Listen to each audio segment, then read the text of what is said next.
That morning I checked my bank account. It was completely empty. My son called and said, "Dad, my wedding is tomorrow. I withdrew all the money from your account and sold the house. Good luck." I said absolutely nothing and made a single phone call.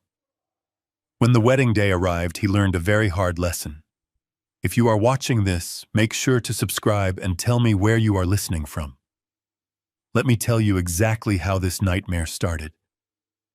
It was a Friday morning, the kind of quiet, crisp Texas morning that makes you want to sit on the porch with a hot cup of black coffee and watch the sunrise.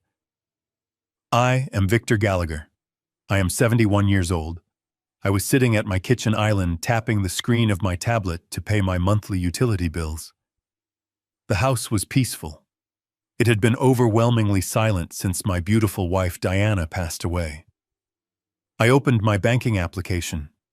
My eyes adjusted to the bright screen. The number staring back at me was not the $485,000 I had secured just a week prior. The balance read $0.00. For a man who spent 30 years as a chief compliance officer, tracking offshore financial fraud for a major Chicago investment firm, you would think a suddenly emptied bank account would trigger a massive heart attack. You would think I would drop the tablet. You would think I would grasp my chest and gasp for air. But panic is the enemy of a clear mind. I did not gasp. I did not throw the tablet across the room. I just sat there and stared at the empty digital void. That $485,000 was not my retirement fund. It was the life insurance payout from my late wife, Diana. It was the exact amount of money we needed to lay the foundation for a youth shelter in her memory. It was her legacy. And now it was gone, evaporated into thin air. Before I could even process the mechanics of the missing funds, a loud, heavy thud echoed from the front hallway. I set my tablet down on the marble counter. I walked toward the foyer and found my front door wide open. Two men in thick work boots and dirty denim jackets were wrestling my antique mahogany console table out the door. The very same table Diana and I bought on our honeymoon in Charleston 40 years ago. I stepped forward and raised my hand. "Excuse me," I said. My voice was calm but carrying that undeniable weight of authority I used to reserve for embezzling corporate executives. "What exactly do you think you are doing with my furniture?" The taller of the two men paused, wiping sweat from his forehead with the back of his hand. He looked at me with a mixture of annoyance and pity. "We are just doing our job, buddy," he said. "The new owner wants the place cleared out by noon." New owner. I repeated the words slowly, letting them sink into the quiet air of the hallway. I reached into my pocket and pulled out my house keys. I walked over to the front door and tried to slide the key into the deadbolt. It would not go in. The lock had been changed. They had drilled it out and replaced it while I was sitting in my own kitchen. "I need to see your work order right now," I demanded. The second mover, a younger kid chewing gum, pulled a crumpled piece of paper from his clipboard and handed it to me. I unfolded it. There it was in black and white, an expedited estate clearance order, and right there at the bottom on the authorization line was a signature I would recognize anywhere in the world. The loopy, hurried handwriting of my 32-year-old son, Derek, my own flesh and blood, the boy I had taught to ride a bicycle, the boy I had bailed out of college debt. He had authorized a crew of strangers to strip my home bare. I stood in my own hallway, breathing in the familiar scent of lemon polish and old wood, knowing it might be the last time I smelled it. The movers watched me closely, expecting the typical reaction of an old man losing his mind. They expected tears. They expected shouting. They expected me to call the police and make a huge scene. But like I said, panic is a luxury you cannot afford when you are being robbed. In my career, I have dismantled corporate thieves who hid millions of dollars in shell companies across the globe. I know exactly how criminals operate. I know their arrogance. I know their blind spots. And the absolute first rule of catching a thief is to let them think they have gotten away with it. You let them get comfortable. You let them celebrate. I folded the paper and handed it back to the kid. "All right," I said smoothly. "Just be careful with the legs on that table. The wood is very old and fragile." The movers looked at each other, totally confused by my lack of resistance, but they shrugged and carried the table out to the idling truck in the driveway. I walked back into the kitchen. The house was already echoing. It felt hollow and cold. I picked up my tablet again and looked at the zero balance. Derek was getting married tomorrow. An extravagant $200,000 outdoor wedding to a woman named Brooke. Brooke was a woman who looked at me like I was a stain on her designer shoes. Derek had been complaining about money for months. He had maxed out his credit, trying to keep up with Brooke and her expensive, luxurious lifestyle. I had absolutely refused to pay for the wedding because I knew Brooke was just using him for his perceived wealth. I told him he needed to learn financial responsibility and stand on his own 2 feet. Apparently, this was his twisted version of taking initiative. He decided to steal his dead mother's legacy to fund a party.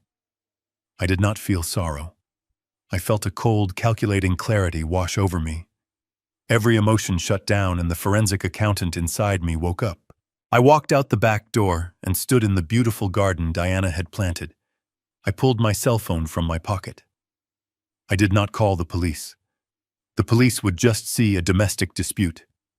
They would see a confused old man and a son claiming some kind of misunderstanding. No, this situation required a much more precise weapon. I dialed the number of my lawyer, Martin Rosenberg. "Martin," I said as soon as he picked up, "execute Plan B." The kid took the bait. Martin did not ask questions. He knew exactly what Plan B meant. He simply said, considered it done, and hung up. But a good investigator knows that circumstantial evidence is never enough. I needed a confession. I needed the arrogance of the perpetrator captured in real time. I pressed the record button on my encrypted application and dialed my son's number. The phone rang 3 times. With each ring, I looked at the empty space in my living room where the antique table used to sit. I imagined the empty bank account. I thought about the $485,000. That money had a purpose. When Diana was in her final days lying in the hospice bed, her breathing shallow and her hands incredibly frail, she made me promise her one thing. She did not want a massive stone monument. She did not want her name on a hospital wing. She wanted a sanctuary for children who had no one. She had been an orphan herself, navigating the cold foster care system until she aged out. We had spent the last 2 years of her life planning the Diana Gallagher Youth Shelter. Every penny of that life insurance policy was destined to buy a defunct community center on the east side of town. The closing date was supposed to be next month. And now her own son had stolen her final wish to pay for an open bar and a string quartet. The line clicked open. A blast of heavy thumping bass music immediately assaulted my ear. It was the unmistakable sound of a high-end day party. I could hear the clinking of champagne flutes and the loud, obnoxious laughter of people who had not worked a hard day in their lives. "Hello." Derek's voice was slightly slurred. He was shouting over the music. He sounded annoyed that the incoming call had interrupted his celebration. "Derek," I said. My voice was completely flat. "There are movers in my house taking my furniture, and my primary bank account has been completely drained. Where are you?" There was a pause on the other end. I heard him say something to someone nearby. "Hold my drink, babe." It was Brooke. I could hear her shrill voice in the background asking who was bothering them. "It is just my dad," Derek muttered to her. The music faded slightly, as if he had stepped into a hallway or a private room. "Dad, listen to me carefully," Derek said. The slurring was gone, replaced by a cold, condescending tone, a tone he had undoubtedly practiced in the mirror. "My wedding is tomorrow. This is the most important weekend of my life. I withdrew the money, and I sold the house." "You sold my house?" I asked. I made sure to enunciate every word for the recording. And you stole nearly $500,000 of your mother's money. It is not stealing, Dad. Derek sighed heavily, as if he were explaining basic math to a toddler. You are old. You are not thinking clearly anymore. After your stroke last year, you have been slipping. We both know it. Brooke and I talked about it. You do not need a massive house all to yourself, and you definitely do not need hundreds of thousands of dollars sitting in a checking account doing nothing. We are putting that money to good use. We are building our future. Your future, I repeated. The audacity of his words hung in the air. You are stealing the foundation money for your mother's youth shelter to pay for your wedding. Oh, please, Dad, Derek scoffed. A harsh, cruel sound. Mom is gone. A shelter is not going to bring her back. You are living in the past. Brooke and I have actual lives to lead. We have a status to maintain. You were just going to throw that money away on some charity case kids anyway. Consider this an early inheritance. I saved you the trouble of managing an estate. I stood in the driveway gripping the phone. The Texas sun was beating down on my shoulders, but I felt absolute ice in my veins. The betrayal was so complete, so absolute, that it transcended anger. It became a mathematical equation. He was no longer my son. He was a hostile entity. Where am I supposed to live, Derek? I asked, playing the role of the helpless victim perfectly. That is not my problem anymore, Dad. Put yourself in a nursing home. The proceeds from whatever junk the movers managed to sell should cover your first few months. You will be safer there anyway, with professionals watching you. Good luck. The line went dead. A sharp dial tone echoed in my ear. I slowly lowered the phone. Good luck. Those were his final words to the man who gave him life, to the man who worked 80-hour weeks to put him through college, to the man who loved his mother more than anything in this world. I looked down at the recording application on my screen. The file was securely saved. 1 minute and 42 seconds of pure, unadulterated fraud and elder abuse. I walked back toward the house. The movers had finished loading the living room. They were now heading upstairs toward the master bedroom. They were going to pack up Diana's clothes. They were going to put her jewelry box. They were going to strip away the last physical traces of my life with her. Any normal person would have stopped them. Any normal father would have called the local police and tried to get his house back immediately. But I knew that if I intervened now, I would only catch Derek on a minor domestic dispute. Brooke would hire a slick lawyer. They would claim a misunderstanding about the estate planning. They would tie me up in civil court for years while they spent Diana's money. I could not let them win easily today. I turned my back on the movers and walked down the driveway toward my car. It was an unassuming dark blue sedan, parked quietly under the shade of a large oak tree. I unlocked the doors, slid into the driver's seat, and closed myself inside the quiet cabin. The heavy thud of the car door shutting blocked out the sounds of my home being dismantled. I reached into the glove compartment and pulled out a matte black laptop. Derek always made fun of me for carrying it around. He thought I was just an old man clinging to outdated technology. He frequently bragged about his latest smartphone and his expensive tablets, assuming that because my hair was gray, I barely knew how to send an email. He did not realize that the very banking applications he used on his fancy phone were built on security protocols I helped design back in the late 90s. I was not a tech-illiterate boomer fumbling with passwords.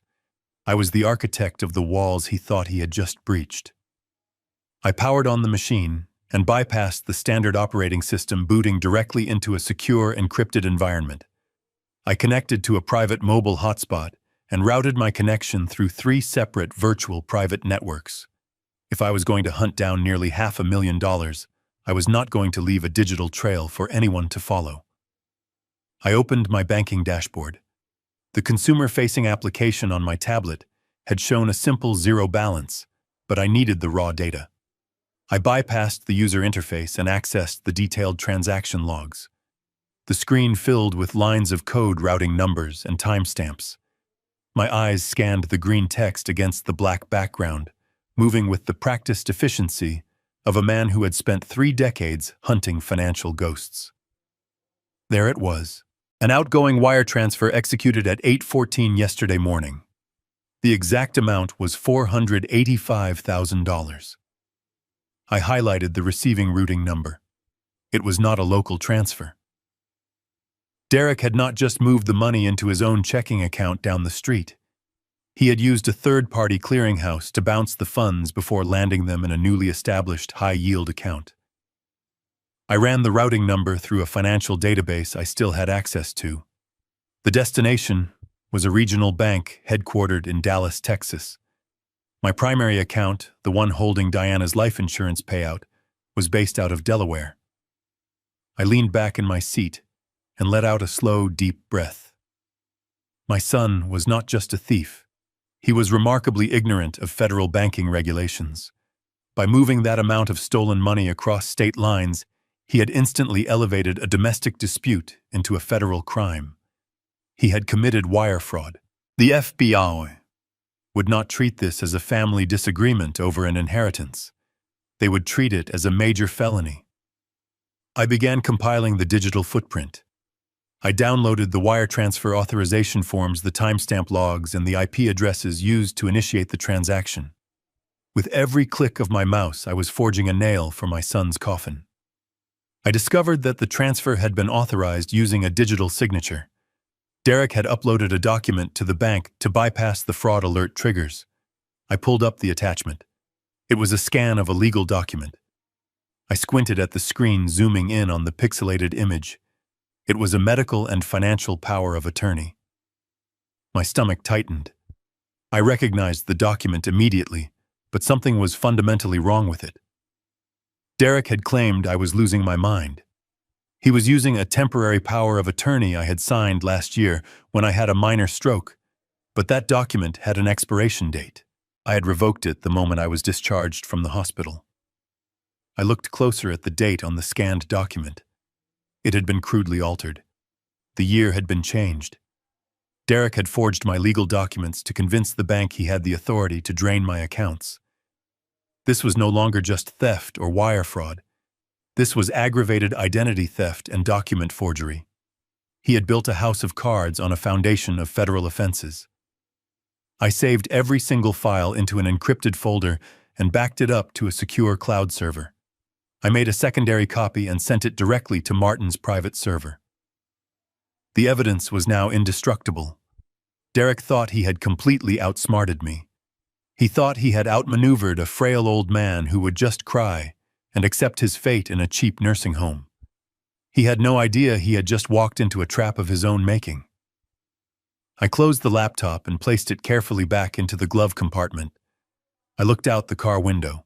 The movers were securing the heavy ramp on the back of their truck. They had taken everything of value. The house I had shared with Diana was now nothing more than an empty wooden shell. But I did not feel the crushing weight of loss anymore.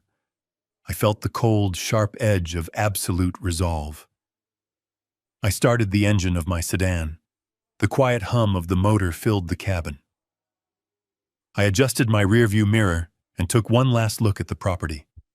Derek and Brooke were currently hosting an extravagant rehearsal dinner at a massive rented mansion across town. They were drinking expensive champagne and laughing with their wealthy friends, celebrating a future built entirely on my stolen money.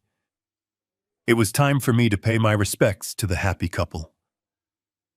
I shifted the car into drive and pulled out of the long driveway, leaving my empty house behind. I drove away completely silently. The hunt had officially begun, and I was not going to stop until I burned their stolen empire to the ground. I drove my sedan to a parking garage and left it there. I did not want my familiar car parked outside, giving them advance warning. Instead, I requested a black car through the Uber application. The driver was a quiet man who kept the radio volume low, which I appreciated. I needed silence to focus on the performance I was about to deliver. The ride to the western hills of Austin took 40 minutes. We pulled up to a massive iron gate. The property was a sprawling modern glass and stone mansion that Derek and Brooke rented for the entire weekend. It was the exaggerated luxury that people with no actual wealth loved to show off. The driver rolled down his window and gave my name to the security guard. Since guests were still arriving, the guard simply nodded and waved us through. We drove up a long, winding driveway lined with imported palm trees and expensive sports cars. I thanked the driver, stepped out of the vehicle, and straightened my casual khaki jacket.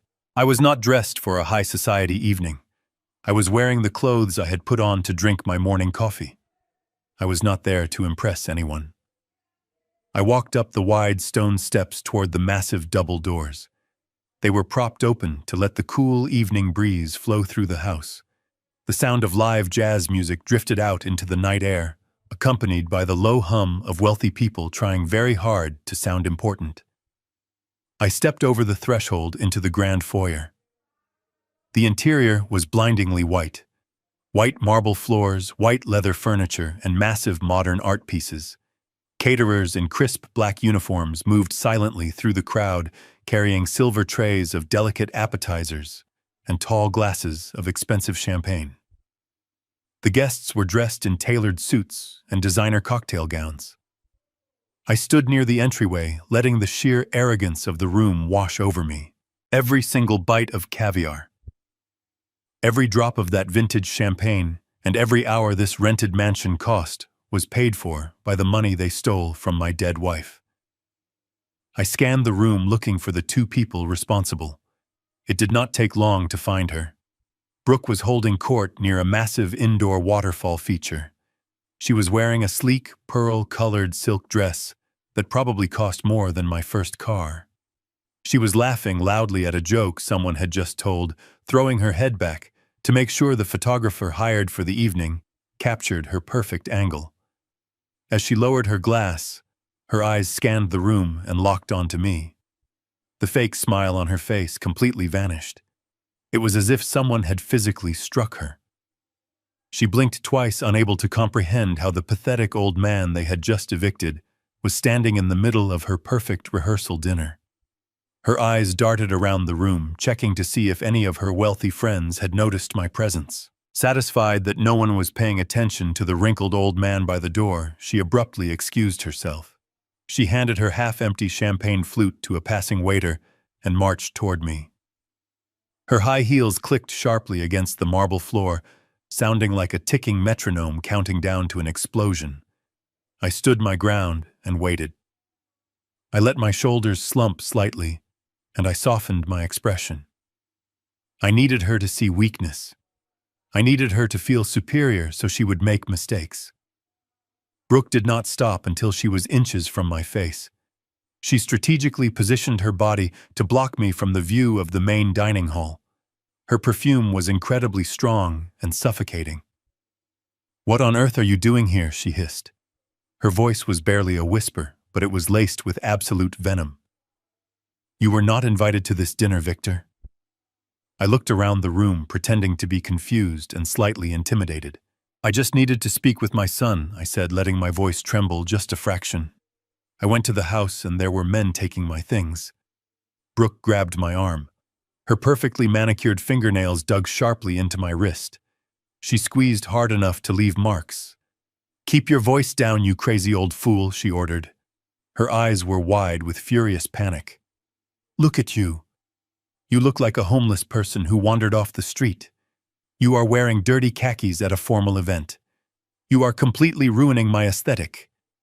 Do you have any idea who is in that room right now? There are investors and influencers here.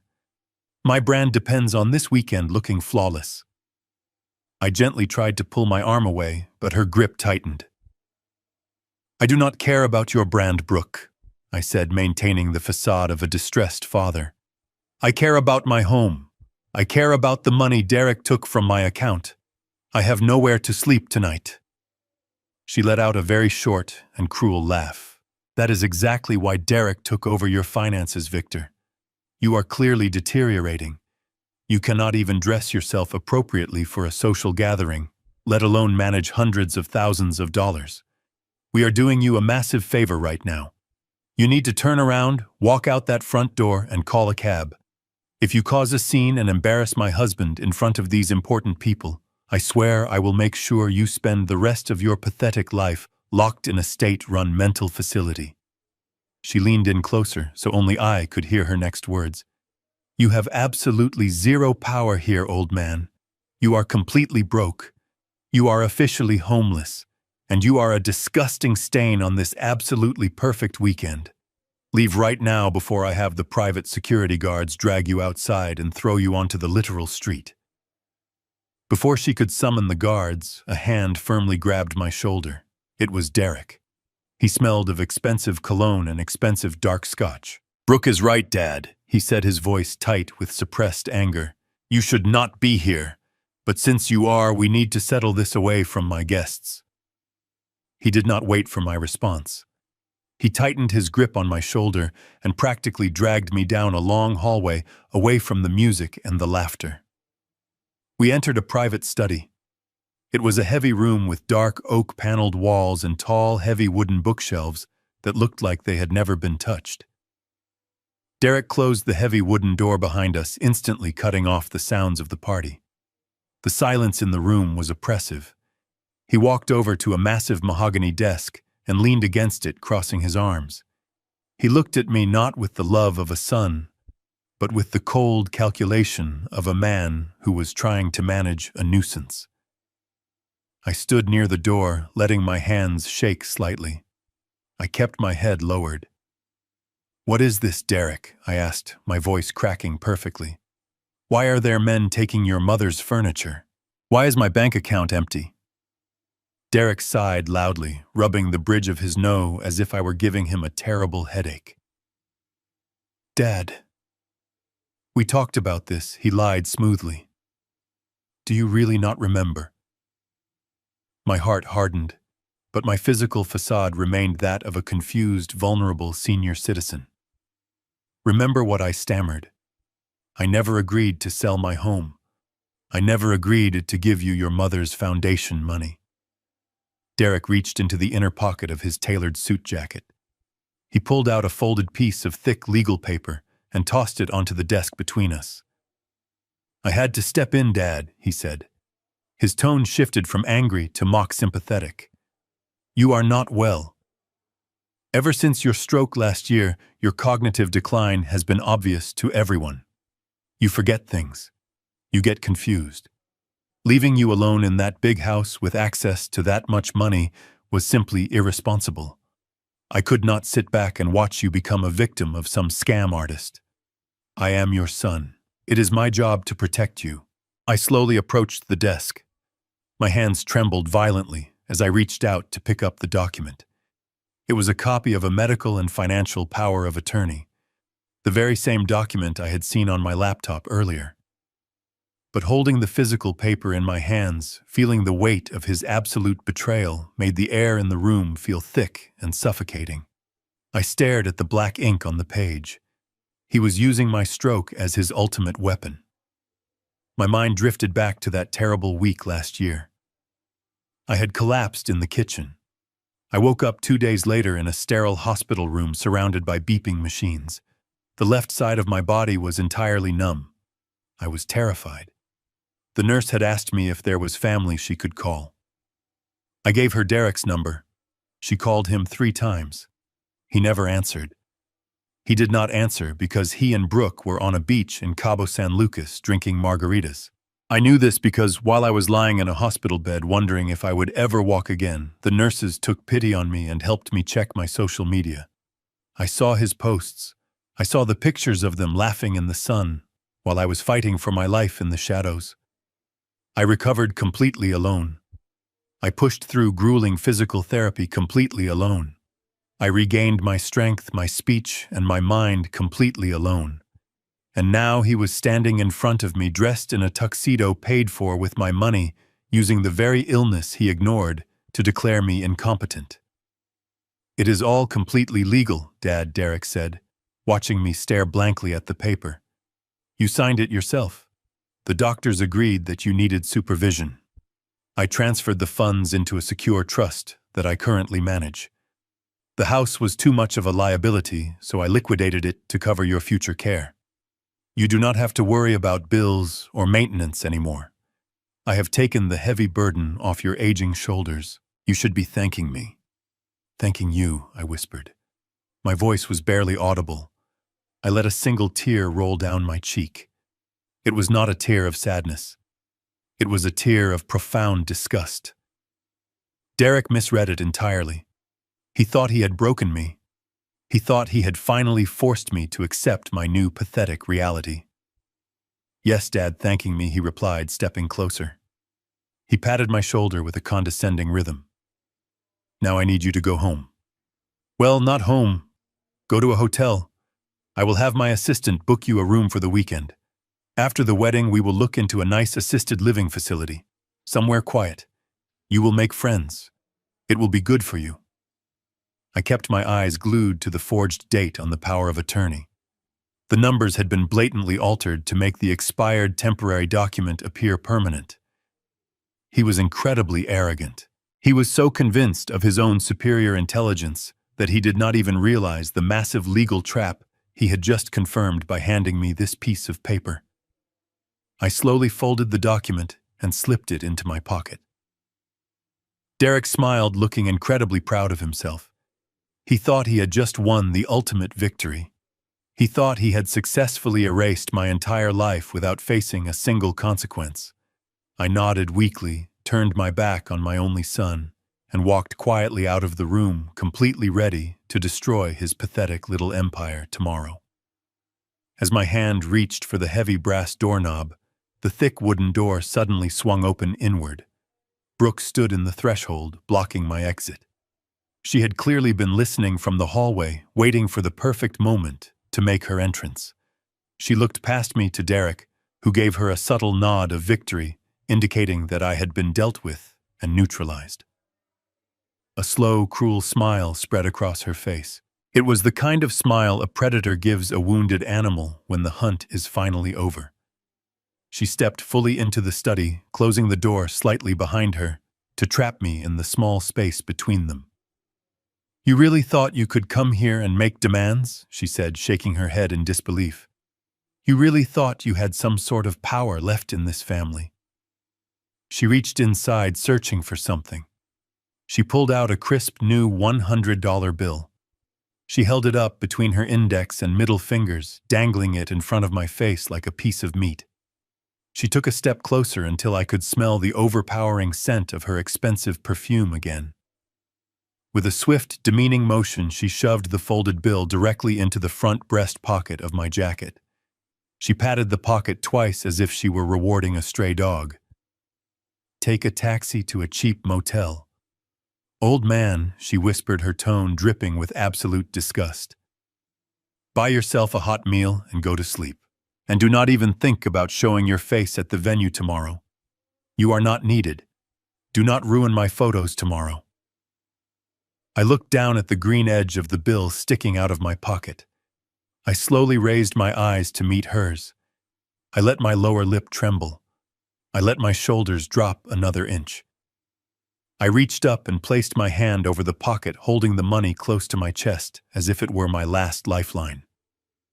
"Thank you," I murmured, my voice thick with fake emotion. I bowed my head submissively, completely avoiding her gaze. I slipped past her through the doorway, leaving her and Derek alone in their temporary fortress of stolen wealth. I walked back down the long hallway, moving slowly and unsteadily. I passed the grand foyer where the jazz music was still playing, and the wealthy guests were still laughing. None of them paid any attention to the old man shuffling out the front door. They were too busy celebrating a marriage built on a foundation of absolute lies. I stepped out into the cool night air and began the long walk down the winding driveway toward the front gate where I had arranged for another car to pick me up. With every step I took away from the mansion, my posture began to change. The pathetic old man vanished into the darkness, leaving only the cold, calculating forensic investigator in his place. I reached into my pocket and pulled out the crisp $100 bill Brooke had just shoved into my chest. I stared at Benjamin Franklin's face under the dim glow of a street lamp. She thought this piece of paper was the ultimate insult. She thought she had purchased my dignity for a single $100 bill. But she was entirely wrong. This piece of paper was just a physical manifestation of her unbelievable arrogance. And arrogance is always the fatal flaw in every criminal conspiracy I have ever dismantled. I folded the bill neatly and slid it into my wallet. I would keep it as a souvenir. My fingers brushed against the folded medical and financial power of attorney that Derek had given me. The air was cool, but my mind was burning with absolute clarity. The legal trap was now fully armed and locked. When Derek stood in that study and smugly handed me a forged legal document, he fundamentally changed the rules of engagement. If he had simply stolen cash from a safe in my home, it would have been a terrible betrayal and a local police matter. But he was greedy, and he was incredibly sloppy. He used an altered legal document to authorize a massive wire transfer of $485,000, and he routed those funds from a bank in Delaware to a bank in Texas. The moment those digitized funds crossed the state line, his crime escalated from local theft to federal wire fraud. It is one of the most severe financial crimes in the United States Criminal Code. The Federal Bureau of Investigation does not take wire fraud lightly. The penalties are incredibly severe, especially when the victim is a senior citizen and the amount exceeds certain thresholds. He had practically handed me the weapon for his own destruction. Furthermore, the act of altering the date on the power of attorney constituted aggravated identity theft and document forgery. Each of these offenses carried mandatory minimum prison sentences. Brooke and Derek thought they were playing a simple game of family politics. They thought they were just outsmarting a senile father who would eventually surrender. They did not realize they had just triggered a federal investigation that would completely destroy their lives. I reached the bottom of the driveway and stood by the massive iron gates waiting for my ride. The night was quiet. The jazz music from the mansion was just a faint whisper in the wind. I felt a deep sense of absolute peace wash over me. I was focused entirely on the execution of justice. The bait had been taken. The evidence was secured on multiple encrypted servers. All that was left to do was spring the mechanism. I watched the headlights of my approaching car cut through the darkness. Tomorrow, they were going to have a beautiful wedding, and I was going to give them a wedding gift they would never forget for the rest of their miserable lives. The black car arrived at the driveway. I opened the door and slid into the back seat. I gave the driver an address in downtown Austin. The ride through the dark city was perfectly quiet. My mind was no longer focused on the mansion or the rehearsal dinner. I was preparing for the clinical execution of justice. We pulled up to a towering glass high-rise. It was 11:30 at night. The lobby was completely deserted, except for a single security guard reading a book behind a marble counter. He nodded at me as I walked toward the elevators. I pressed the button for the top floor. The elevator hummed quietly as it carried me up. The doors opened to the dark reception area. A single light shone at the far end. It spilled from Martin Rosenberg's office. Martin was not just my lawyer. He was a former federal prosecutor who worked alongside me investigating financial fraud. He knew my methods. He knew my mind. And he knew my late wife, Diana. I pushed the door open. Martin was sitting behind his heavy oak desk. His tie was loosened, and his sleeves were rolled up. The soft glow of his desk lamp illuminated a thick stack of printed documents. These were the digital files I transferred to his server. He looked up over his reading glasses as I entered the room. "You look terrible, Victor," he said. I sat down and let out a long breath. "I feel incredibly clear, Martin," I replied. "Have you reviewed the files I asked?" Martin nodded slowly. He tapped the stack of papers with his pen. "It is all here. The wire transfer logs, the destination numbers, the altered timestamps, and the forged power of attorney. Derek was stupid to use a clearinghouse. He left a digital trail a mile wide. I spent the last 3 hours drafting the official report for the Federal Bureau of Investigation. I have also prepared the emergency injunctions to freeze the receiving accounts in Dallas. The moment the banks open on Monday morning, those funds will be locked down tighter than a drum. But the FBI does not wait for banking hours when wire fraud of this magnitude is reported. We can submit this directly to the Cybercrimes Division right now. Martin leaned back in his chair and took off his glasses. He looked at me with a profound sadness.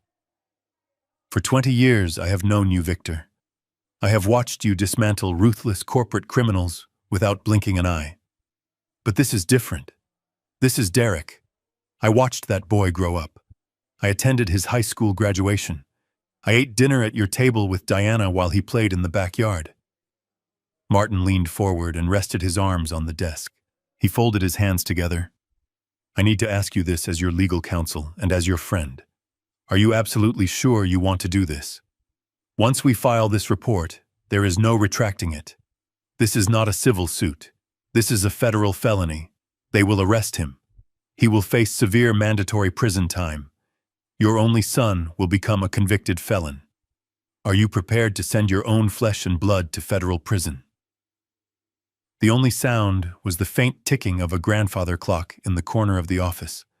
I looked at the pen resting on top of the FBI report. For a brief moment, the image of Derek as a little boy flashed in my mind. A boy with scraped knees and a bright smile. But that boy was gone. He had been replaced by a selfish, arrogant thief who stood in a rented mansion and told his father to go die in a cheap motel. Blood is a biological accident, Martin, I said softly but firmly. It is not a free pass to commit atrocities against the people who brought you into this world. I raised him to understand right from wrong. I paid for his education. I gave him every opportunity to become a decent, honorable man. He made his choices. He chose to look at my temporary physical weakness after my stroke as a permanent opportunity for exploitation. He chose to steal the money intended for orphans to fund a ridiculous party. I walked over to the large window and stared outside. True family is built on mutual respect and unconditional love. It is not an entitlement program. Diana and I worked our entire lives to build something meaningful. She wanted to leave a legacy of kindness. Derek tried to pave over her grave with a $200,000 wedding. If I let him walk away with this, I am not protecting him. I am simply validating his cruelty. I am teaching him that there are absolutely no consequences for destroying another human being as long as you share their last name. I will not allow the memory of my wife to be financed into his pathetic illusion of wealth. I turned back to the desk. I picked up the heavy silver pen. I did not let my hand shake. I did not hesitate for a single fraction of a second. I pressed the tip of the pen to the signature line on the final page of the FBI report. The ink flowed smoothly across the crisp white paper. I signed my name with the exact same firm, deliberate strokes I had used my entire professional career. I placed the pen back onto the desk and pushed the document toward Martin. I am completely sure, I said.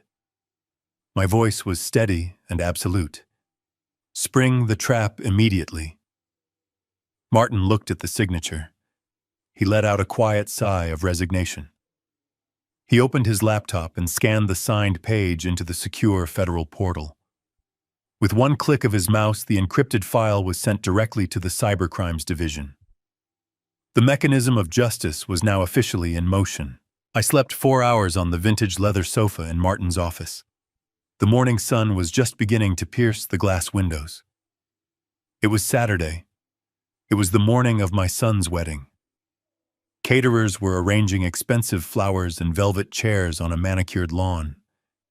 Inside the quiet law office, there was no celebration. There was only stale coffee and the hum of computer servers. Martin walked into the room holding 2 steaming mugs of black coffee and a fresh stack of manila folders. He looked exhausted, but his eyes were sharp and focused. He handed me a mug and dropped the folders onto the heavy oak desk with a loud thud. The Cybercrimes Division acknowledged our file at 3 in the morning, Martin said, taking a sip. They officially opened a case. The wheels are turning. While waiting, I dug into the secondary part of Derek's financial scheme. I pulled the property records. I stood and walked over to the desk. The coffee burned my throat, but it woke up my senses. The house, I said softly. Derek told me he liquidated the house to cover my future care in an assisted living facility. I assumed he had just initiated a standard listing agreement with a crooked real estate agent. Martin shook his head and opened the top folder.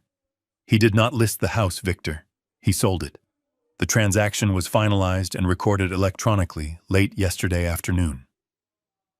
I stared at the official county deed transfer document. The numbers printed on it made absolutely no sense. The house Diana and I built had a market valuation of at least $1.2 million.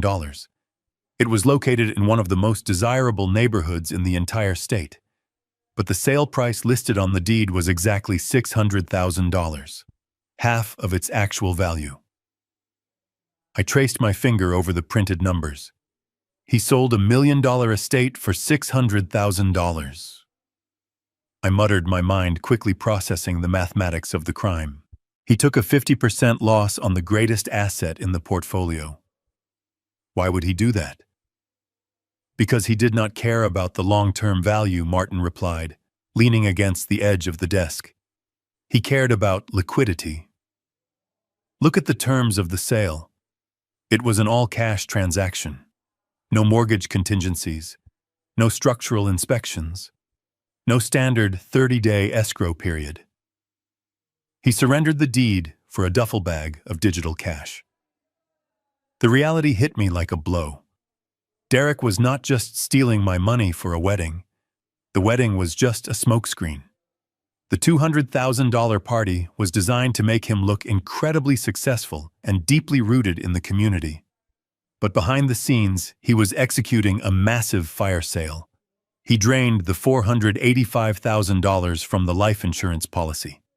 He liquidated the real estate for another $600,000 in pure cash. He had gathered over $1 million in untraceable liquid assets in less than 48 hours. He is running, I said, looking up at Martin. He is not planning to stay in Austin. He and Brooke are planning to take the money and flee the country immediately after the reception.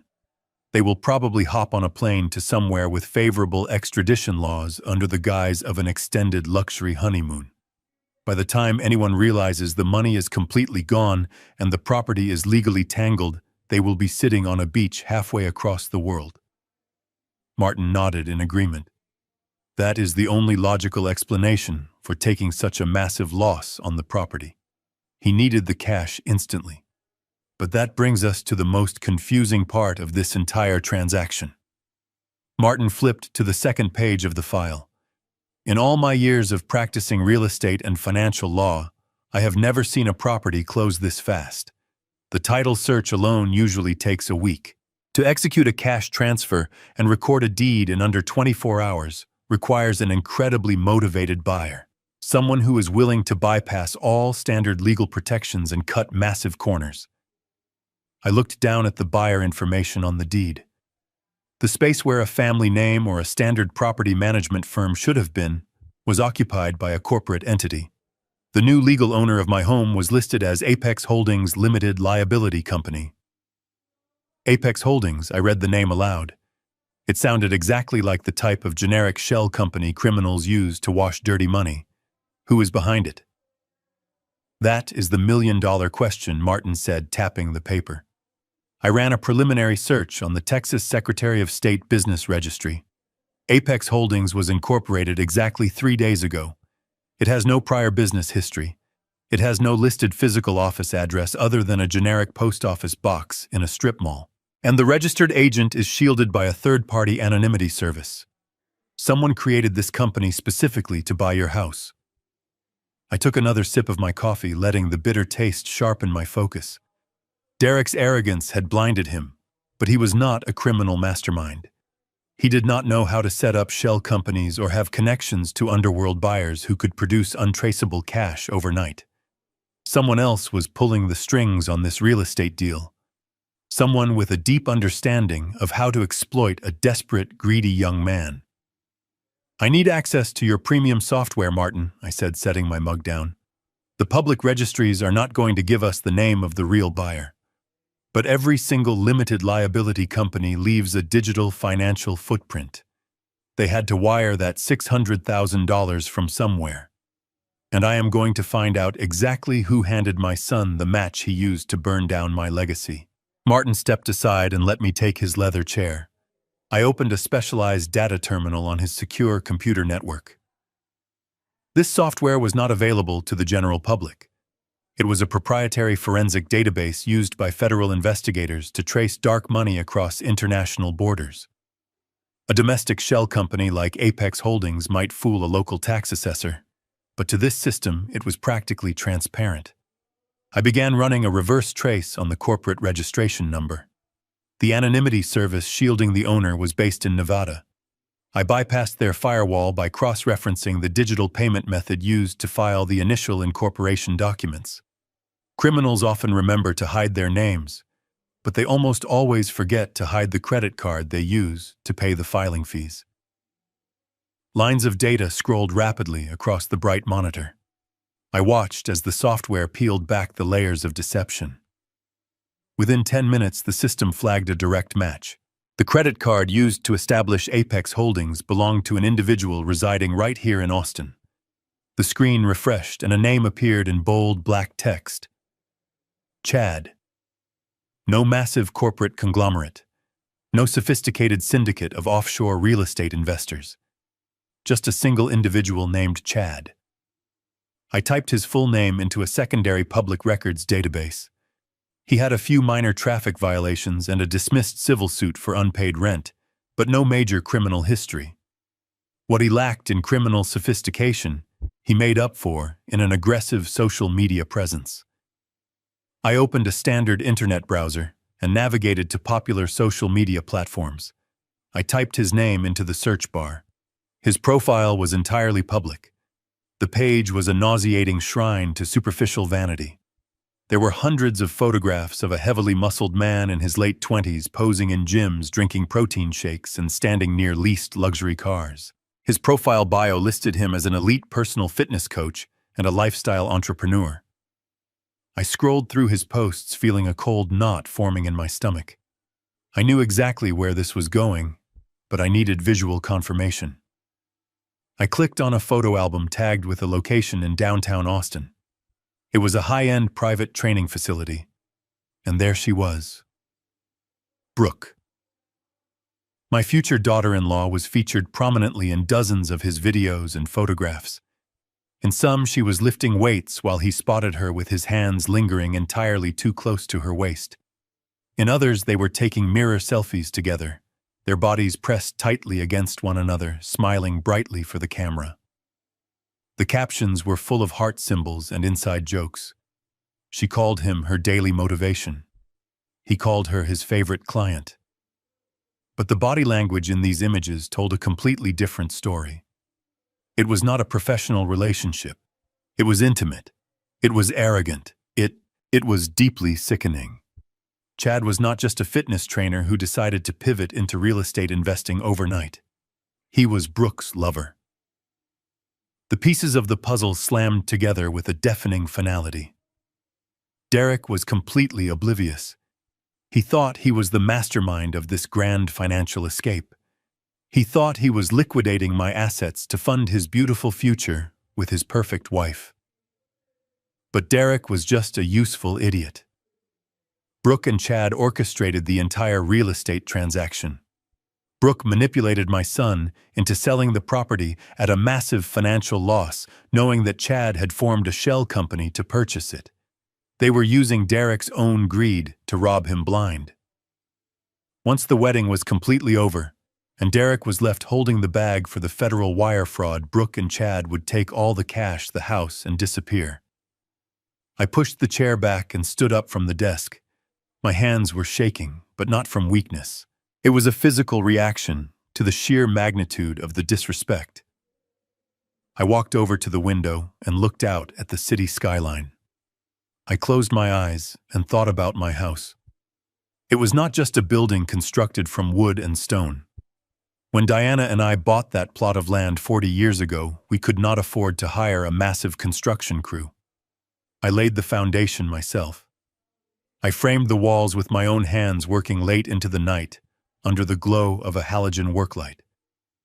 I sanded the hardwood floors until my fingers bled. Every single nail in that house was driven with the intention of building a safe sanctuary for my family. We raised our son in those rooms. We celebrated birthdays and holidays in that living room. I held my wife in my arms in that bedroom when she took her last breath. The house was a physical manifestation of a lifetime of hard work and unwavering love, and my son had handed the keys to a sleazy fitness trainer so his cheating fiancée could steal our legacy. The profound insult of it burned in my chest like a physical fire. They had taken something sacred and turned it into a cheap hustle to fund their pathetic, superficial lifestyle. Martin watched me from the doorway. He had seen the photographs on the monitor. He knew exactly what this meant. "This changes everything," Victor Martin said quietly. "It is not just your son anymore." I turned away from the window. My voice was dangerously calm. "No, it does not change everything at all, Martin," I replied. "It simply expands the entire blast radius of the situation. Derek betrayed his father for money. Brooke betrayed Derek for the exact same terrible thing. They are all infected with the exact same disease. They actually believe that they are smarter than everyone else because they have no moral compass. But they forgot one fundamental rule. When you steal a house built by a forensic investigator, you should probably check the floorboards before you try to move in." Martin looked at me with a mixture of curiosity and apprehension. "What exactly do you have in that house, Victor?" he asked. I walked back over to his heavy desk and reached for my laptop bag. "I did not wire the house with explosives, if that is what you are thinking," I said, pulling out my matte black computer. "But when you spend 30 years investigating people who lie for a living, you develop certain habits. I do not just trust locks and deadbolts. I trust verifiable data." I opened my laptop and connected it to Martin's secure network again. When Diana started getting sick, I installed a very comprehensive security system. I needed to monitor the house in case she fell or needed medical assistance while I was in another room. Derek knew about the cameras. He actually complained about them, constantly claiming they were an invasion of privacy whenever he came over. What Derek did not know is how those cameras actually operated. He possesses the technological understanding of a teenager. He thinks that if you unplug a device from the wall, it simply ceases to exist. He thinks pulling a power cord is the ultimate security measure.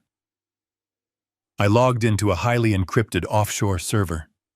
A grid of blank black squares appeared on my screen. Each square represented a different room in my house.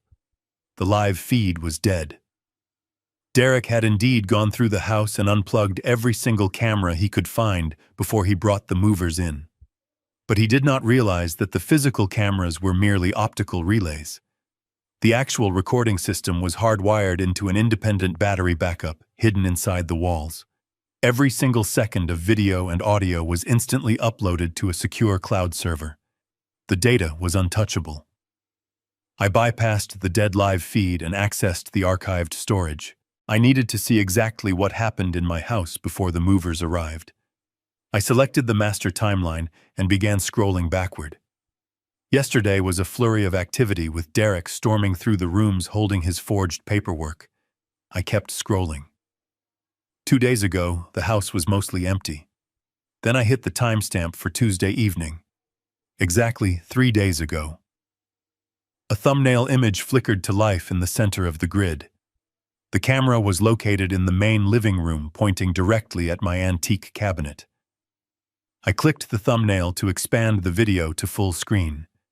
The image was crystal clear, high definition. It was 10 at night. The front door opened and two figures walked into my living room. I turned the volume up on my laptop speakers. The audio was perfectly synchronized. It was Brooke and Chad. They were not wearing the formal clothing I had seen at the rehearsal dinner. They were dressed in casual athletic wear, looking entirely too comfortable in a home they did not own. Brooke tossed her expensive purse onto my sofa and let out a dramatic sigh. "It is finally going to happen now," she said, spinning around in the exact middle of the room. Chad walked straight past her and headed directly for my liquor cabinet. He did not even hesitate. He opened the glass doors with absolute confidence, as if he had been there 100 times before. He reached past the cheap bottles and grabbed a rare single malt scotch that Diana had bought for my 60th birthday, a bottle I had been saving for a truly special occasion. He popped the cork and poured 2 massive glasses without bothering to look for ice. Chad handed a full glass to Brooke. They clinked the heavy crystal tumblers together. "To the easiest payday of my entire life," Chad said, a smug grin plastered across his face. Brooke took a sip and laughed, a sharp, ugly sound that echoed through my empty house. "I cannot believe Derek actually bought the whole story," she said, shaking her head. "He was so terrified of looking broke in front of my friends that he practically begged you to take the house off his hands. He thinks he is a financial genius." Chad took a long drink of my scotch. "Derek is an absolute moron," Chad replied, walking over to my leather armchair and dropping his heavy frame into it. He propped his feet up on the mahogany coffee table, leaving dirty scuff marks on the polished wood. "He literally handed me the deed to $1 million property for half the price, and he thinks I am doing him a massive favor. Once the wedding is over and the ink is dry on that wire transfer, we are going to disappear. And Derek is going to be left standing at the altar with absolutely nothing but a massive charge." Brooke walked over and sat on the arm of the leather chair, wrapping her arm around Chad's neck. She kissed him deeply, right there in the middle of my living room. "I am so glad I do not have to pretend to love that pathetic loser anymore," she whispered. "We take the $485,000 in cash from the insurance policy. We take the $600,000 from the house flip. We catch the first flight to Dubai, and we never look back. He can rot in federal prison for all I care." The old man drops dead. Martin stood behind me watching the screen in absolute horrified silence. He had prosecuted hundreds of criminals, but the sheer callousness of what we were watching was entirely different. It was deeply personal. They were sitting in my house drinking my scotch and casually planning the complete destruction of my family. I did not feel angry. I felt an incredible, terrifying calm. I paused the video, perfectly freezing the frame on their smiling faces. "The digital cloud does not lie, Martin," I said softly. I leaned back in the chair and closed the laptop. The evidence was absolutely flawless now. I pressed the spacebar on the keyboard, and the high-resolution video feed resumed playing immediately. On the screen, Brooke pulled away from Chad and walked over to my dining table. She ran her hand along the polished wood surface, leaving a faint smudge on the finish. She turned back to Chad with a wicked gleam in her eyes. "The best part of this entire plan is how completely insulated we are," she said. Her voice was crystal clear. "Derek is the one who took his father's medical records to that shady notary. Derek is the one who actually signed the forged power of attorney. He is the one who marched into the bank and authorized the wire transfer. My name is not on any paper. If the federal investigators ever catch on, they are going to look straight at the son who came into massive cash before the wedding. He is the perfect shield." Chad laughed, taking another gulp of my vintage scotch. He walked slowly over to the table to join her. "And my name is completely buried behind 3 layers of corporate anonymity," he added. "Apex Holdings will transfer the real estate deed to an overseas buyer by Monday morning. The $600,000 will be washed through offshore accounts before the old man even realizes his locks are changed. We take the $485,000 from the life insurance policy that Derek deposited into the joint account. We drain it all tomorrow night while he is dancing at the reception. We leave his phone in the hotel suite. Our flight to Dubai boards at 2 in the morning. By the time Derek wakes up on Sunday, he will be completely broke, wifeless, and staring down the barrel of a federal indictment. Brooke smiled a smile so incredibly cold and completely devoid of human empathy. She raised her heavy crystal glass high in the air. To Derek, she mocked. The most gullible groom in the history of the world. They clinked their glasses together again. I watched my future daughter-in-law and her personal trainer casually map out the absolute destruction of my only son. Derek had betrayed me, but he was doing it out of a desire to please a woman who viewed him as a temporary financial stepping stone. He thought he was stealing my legacy to build a life with her. He was digging his own grave and paying for the shovels. I felt a wave of pity for the boy. Not forgiveness, but pity. He was incredibly foolish, and he was about to pay a terrible price for his arrogance. I reached for the mouse and stopped the video playback. The 4,000 pixel resolution captured every micro-expression on their faces. The audio was pristine. A defense attorney could never argue that this was a deep fake. It was a direct, explicit confession of criminal conspiracy, wire fraud, and planned evasion of justice. I opened an encrypted protocol. I highlighted the video file and the isolated audio track. With a few deliberate keystrokes, I began the download process. A green progress bar appeared on the screen, slowly inching toward completion. I mirrored the download simultaneously, sending a direct copy to Martin's secure legal server and another copy to an offline physical drive I kept in my briefcase. Martin stood perfectly still behind me. His breathing was incredibly heavy and deliberate. In all my years in the justice system, I have never seen a conspiracy laid out so plainly, he whispered. They are not just thieves. They are sociopaths.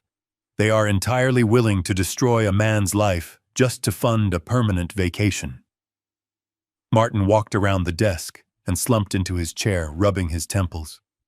We need to submit this video to the Cybercrimes Division immediately. This elevates the entire case. It is no longer just your son committing wire fraud. This is a multi-person criminal syndicate executing a coordinated strike against a vulnerable target. The Federal Bureau of Investigation will bring the hammer down on all of them. They will intercept Brooke and Chad at the airport before they ever set foot on that plane to Dubai. I watched the green download bar hit 100%. The files were locked and secured. I quietly closed the remote access window to my hidden home security system. No, Martin, I said calmly. We are not giving this video to the authorities just yet. Martin looked at me in shock. Victor, you have the smoking gun right here. Why would you withhold this from the federal agents? Federal agents operate on a bureaucratic timeline, I explained. They will open a case file. They will assign investigators. They will eventually issue formal subpoenas. By the time they actually move to arrest anyone, the wedding will be over. The damage to my family name will be public and permanent. I do not want them quietly arrested in an airport terminal in the middle of the night. I want them to face the absolute maximum consequence at the exact height of their arrogance. I packed my laptop back into its protective case and secured it inside my bag. I stood up and looked directly at Martin. Derek truly thought he could easily discard me. Brooke thought she could use my son to rob me blind. They both thought they were the smartest people in the room. But I built a career on exposing people who thought they were invincible. I am going to let them put on their expensive clothes. I am going to let them stand in front of their wealthy friends. I am going to let them believe that they have won. And then I am going to tear their entire world apart piece by piece. But before we do that, we need to answer one final question about Chad.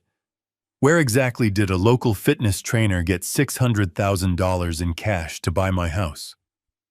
Martin slowly sank back into his heavy leather chair and pulled the keyboard toward him. That is the exact detail that has been bothering me since I first looked at this file, he said, while typing a rapid series of commands. Personal trainers do not typically have $500,000 of liquid capital sitting in a standard checking account, ready to deploy on a moment's notice. Even a legitimate hard money lender would require a property appraisal and at least 48 hours to underwrite a loan of that size.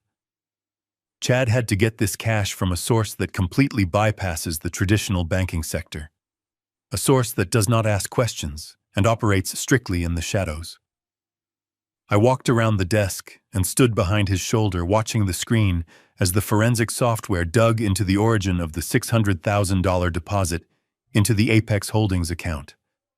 The money did not come from a traditional retail bank. It originated from a small private commercial lending firm located in a dilapidated industrial park just outside the city limits. Martin highlighted the name of the firm. Silver State Financial Services. Do you know them? I asked. Martin let out a low whistle that sounded incredibly strained. I know exactly who they are, Victor, and it makes this entire situation exponentially more volatile. Silver State Financial Services is not a real lending institution. It is a known front company for a very dangerous local syndicate. They operate a massive illegal loan sharking ring, disguised as a high-risk commercial venture capital group. The district attorney has been trying to build a racketeering case against them for 5 years, but they are incredibly violent, and their victims are always entirely too terrified to testify. They provide immediate massive cash loans to desperate people who cannot secure traditional financing. But their interest rates are astronomically high, and their collection methods involve severe physical violence rather than court-ordered asset seizures. Chad did not just borrow money from a bank. He borrowed it from organized criminals. I stared at the screen processing this new variable. Why would a fitness trainer risk his life taking money from a violent syndicate? I asked. Martin tapped his finger against the monitor. Because of the massive profit margins, he explained to me. Chad knew your house was worth over $1 million. He knew Derek was desperate to sell it quickly for $600,000. Chad went to the syndicate and promised them a massive return on a short-term loan. He took their $600,000 and used it to buy the property through his shell company. He probably told the syndicate he would flip the house on the open market next week for its true value of $1.2 million. He would pay back the principal plus an exorbitant amount of interest and still walk away with hundreds of thousands of dollars in pure profit. It was a guaranteed win in his mind. He and Brooke would take the house profit, adds it to the $485,000 they stole from your checking account, and disappear to Dubai before the syndicate even realized they were gone. But if something goes wrong with the real estate flip, Chad is personally on the hook for $600,000 to people who will not hesitate to bury him in the desert. The silence in the law office felt heavy and thick. Martin looked up at me, his face pale and tight with genuine concern. Victor, you need to understand the absolute gravity of this situation. If Chad defaults on this loan because we freeze his assets, the syndicate will hunt him down. They will also look for anyone associated with him, including Brooke and potentially your son. We are no longer just dealing with a spoiled kid committing wire fraud. We are intersecting with a violent criminal enterprise. You have to let the federal authorities handle this right now before someone gets killed. I listened to Martin's frantic warning, but I did not feel fear. Instead, a slow, deep smile spread across my face. It was the first time I had smiled since I opened my banking application and saw a zero balance. The dominoes are perfectly aligned, Martin, I whispered. My voice carried a cold and steady resonance that seemed to freeze the air in the room. You look at this syndicate as a dangerous complication, but I look at them as the ultimate instrument of absolute justice. Chad thought he was incredibly clever using cartel money to steal my property. Brooke thought she was a master manipulator playing my son for a fool while securing her golden ticket. They built their entire criminal conspiracy on the assumption that they controlled the board. But they forgot that the money they borrowed is currently trapped in a legal limbo that they cannot possibly escape. When the hammer falls this afternoon, Chad will not just be facing federal wire fraud charges. He will be facing the immediate violent wrath of his creditors. He will have no money, no house, and absolutely nowhere to hide. Brooke will realize that the wealthy, successful man she thought she was running away with is actually a marked target with a massive bounty on his head. And my son will finally understand the true cost of his blinding arrogance. He traded his family for a woman who was willing to feed him to the wolves. I placed my right hand on Martin's shoulder, giving it a firm and reassuring squeeze. "Prepare the final documents," I instructed him. "We are not calling the authorities to stop the wedding. We are going to let the ceremony proceed exactly as planned. We are going to let them stand up there in their expensive clothes and smile for the cameras. And then we are going to burn their entire fraudulent world to the ground in front of everyone they know." Martin stared at me as if I had completely lost my mind. He looked at my hand resting on his shoulder, and then looked back up into my eyes. "Victor," he said, his voice barely above a whisper. "I know you are a brilliant man. I know you have built traps for some of the most sophisticated criminals on the planet. But we are talking about your actual house. We are talking about $600,000 of cartel money floating around in the local financial ecosystem. We are talking about your son being in the crosshairs of a violent syndicate. How can you possibly be this calm? How can you just let this play out, knowing that the deed to your home has already been electronically transferred to a shell company?" I pulled my hand back and walked over to the leather chair opposite his desk. I sat down slowly and crossed my legs, resting my hands on my knees. I looked at the digital clock on the wall. It was now almost 6 in the morning. The sun was fully up, casting a bright, warm light through the office windows. "Martin," I said, keeping my voice perfectly level, "do you honestly believe that a man who spent his entire professional life designing fail-safes for multinational banks would leave his own personal assets entirely unprotected? Do you really think I just left the original deed to $1 million property sitting in an unlocked filing cabinet in my home office for any greedy relative to snatch?" Martin frowned, furrowing his brow. "I saw the transfer documents," he countered. "The county clerk recorded the sale. The transaction was authenticated. It is a matter of public record now." I nodded, acknowledging his point. "The transaction you saw was recorded based on the documents my son submitted," I explained. "But the documents he submitted were entirely worthless. 5 years ago, when Diana first received her terrible medical diagnosis, I knew our lives were going to change forever.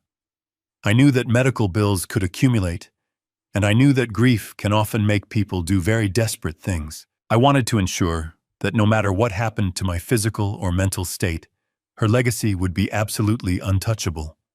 So I took every single major asset we owned and I moved it. I reached into my breast pocket and pulled out my reading glasses, holding them by the frame. I did not just hire a standard estate lawyer, Martin.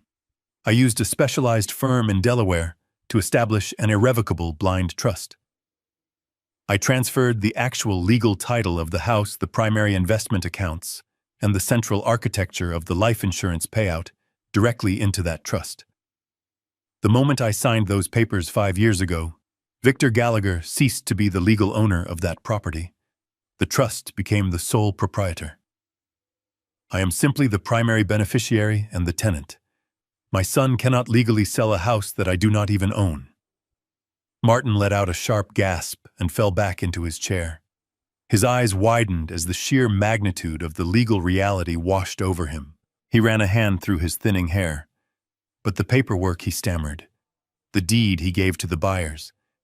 The bank account numbers he used to move the $485,000. What exactly did he steal?" "He stole a beautifully orchestrated illusion," I replied with a cold smile. "When I set up the blind trust, I knew Derek was careless, and I knew Brooke was incredibly greedy.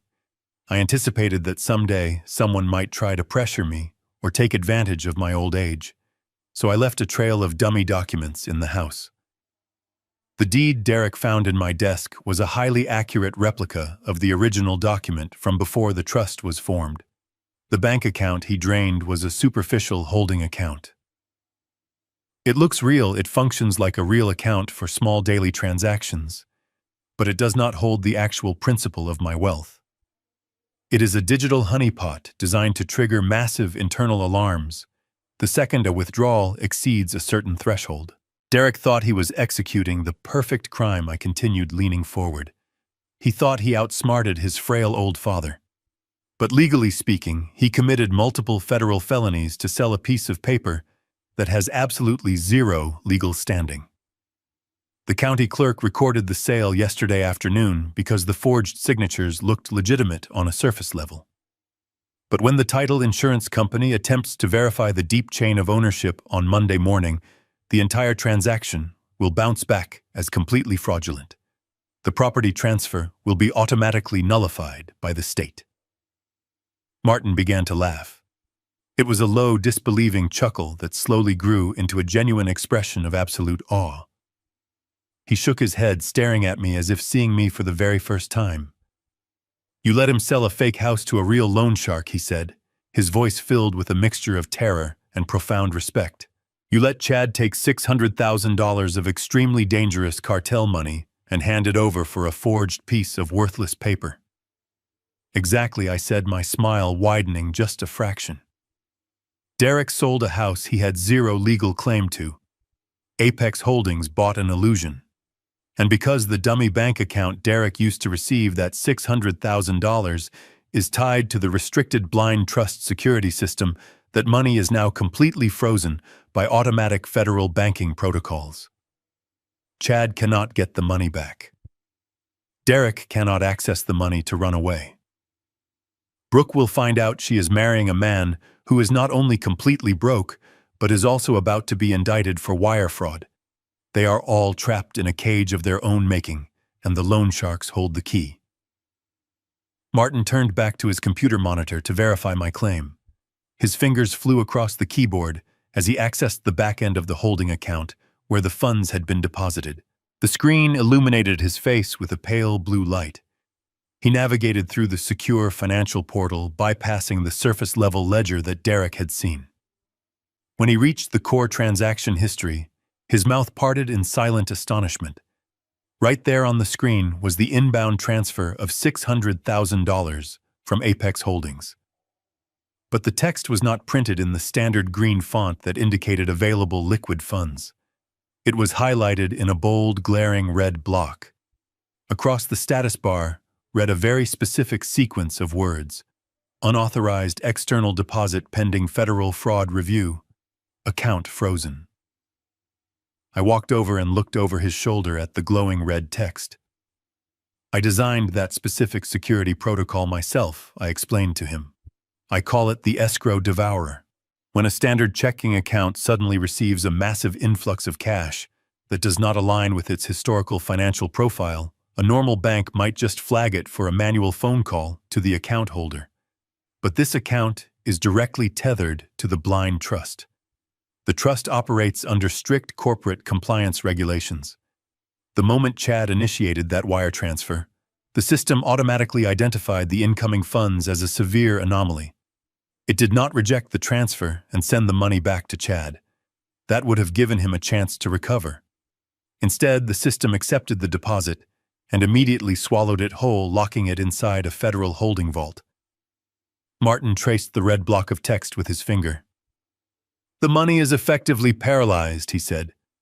"Because the transaction triggered a fraud review, the bank will not release these funds without a full-scale investigation. And since the money originated from a shell company funded by an illegal syndicate, nobody is going to step forward to officially claim it. If Chad tries to call the bank to reverse the wire transfer, they will demand proof of the underlying real estate contract. When they run the title check, they will discover the deed he bought from Derek is a complete forgery. If he pushes the issue, he will be confessing to federal crimes over a recorded bank line. He cannot go forward, and he cannot go backward. He is entirely financially immobilized." I imagined Chad waking up in his expensive downtown apartment this morning. He probably stretched his heavily tattooed arms and smiled, thinking about the beautiful future he had planned with my future daughter-in-law. He probably opened his laptop expecting to see a confirmed property transfer and a clear path to his overseas escape. Instead, He is going to find a digital brick wall. He does not own $1 million house. He owns a worthless piece of counterfeit paper. The $600,000 he borrowed from violent criminals is completely gone, trapped in a bureaucratic nightmare that he can never legally challenge. He is legally broke, but his debt is very real.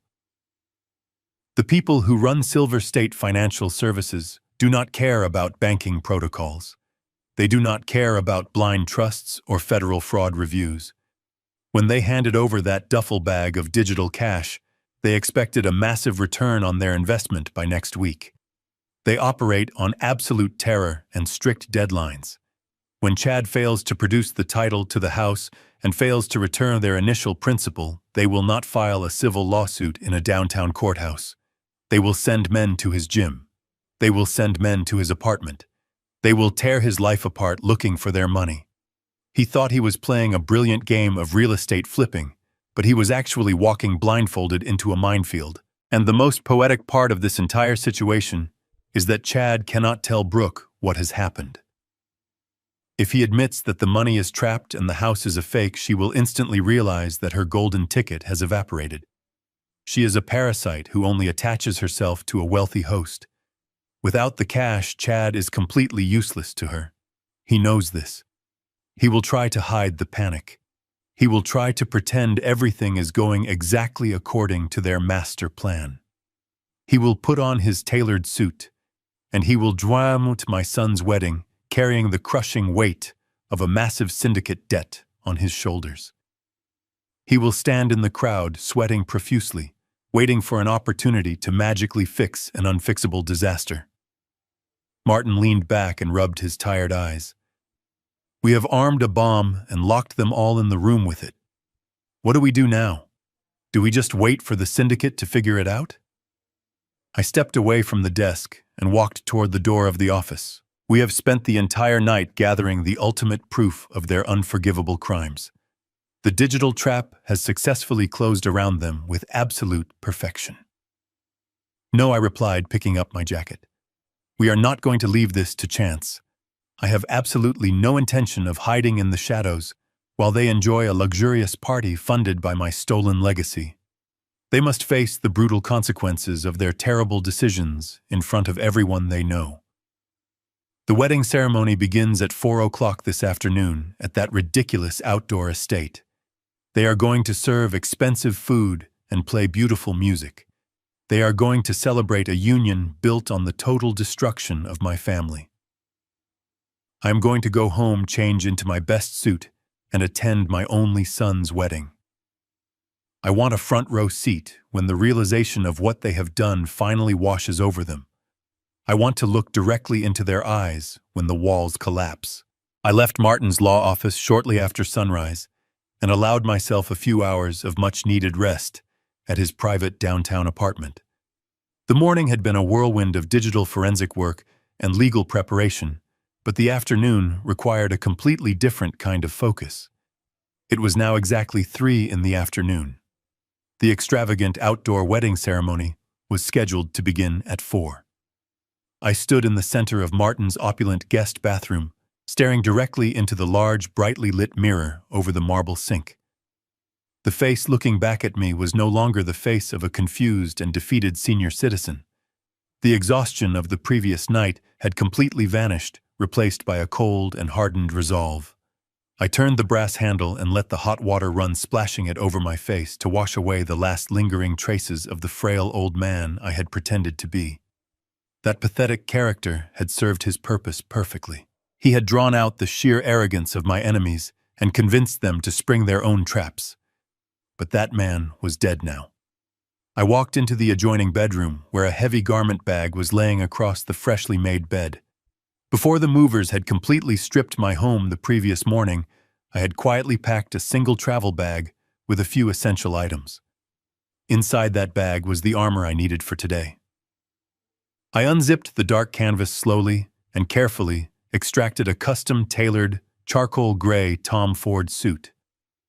I had purchased this exact suit 5 years ago for my official corporate retirement party. It was the suit I wore when the board of directors stood and applauded my 3 decades of ruthlessly dismantling financial criminals. The fabric was immaculate, and the cut was dangerously sharp.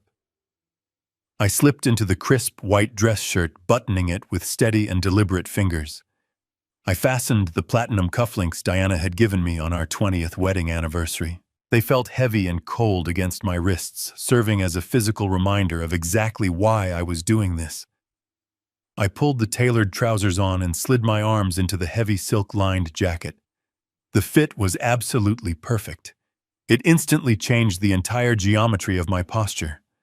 I stepped back and looked at my full reflection in the tall standing mirror near the window. The transformation was absolute and undeniable. I was not a sad, broken father mourning the loss of a son. I was not a helpless victim crying over a stolen inheritance. I was the executioner. I was the living embodiment of the consequences they thought they had so cleverly avoided. I adjusted my silk tie, making sure the knot was perfectly symmetrical. I checked my inner breast pocket to ensure I had my phone, which contained the high-definition video and the isolated audio files.